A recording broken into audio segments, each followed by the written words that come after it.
నేను నీతోనే మాట్లాడతా, నీకే అనేక విషయాలను వివరిస్తా, అనేక విధులను తెలియపరుస్తా అని అంటాడు.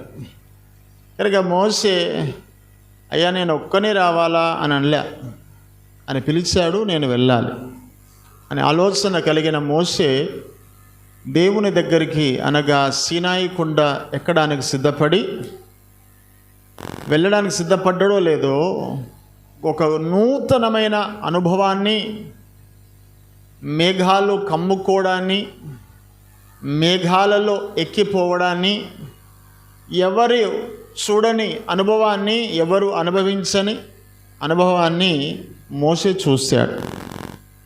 కారణం ఏంటంటే మోషేలో ఉన్న ఆశ ఏంటంటే నేను దేవునితో మాట్లాడబోతున్నాను, దేవుడు నాతో మాట్లాడబోతున్నాడు.